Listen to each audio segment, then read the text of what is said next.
Now, you are correct in referring to the fact that in and of our own strength, we cannot keep God's law. It's simply not possible. But the thing is, Jesus didn't die to maintain us in our disobedience. You see, Bible says that sin is the transgression of the law, right?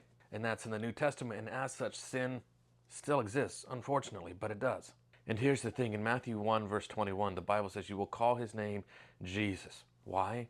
Because he will save his people from their sins. Now, if you look at that word from in the Greek, you know what it means? It means out of. And it is actually quite the opposite to the second half of your comment. In reality, it is that if the law could be changed, then Calvary was completely unnecessary.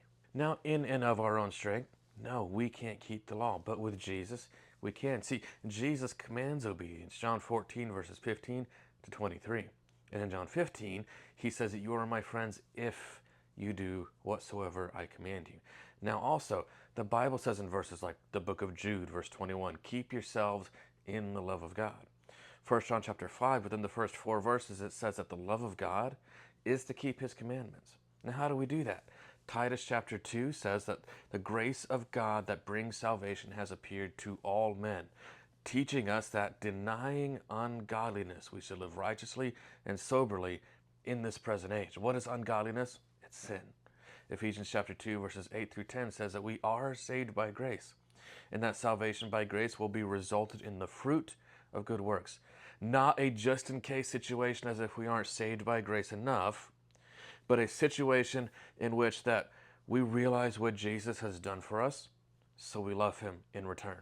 You see, this idea that the law of God, the 10 Commandment law of God, has been changed or altered or abrogated in any way, shape, or form is going to lead literal billions upon billions of humans to the lake of fire, where they will perish for all eternity because of this deception. And again, it's not a trying to earn salvation issue. As it says on the back of my hoodie here, if you love me, Jesus says, keep my commandments. It's that simple.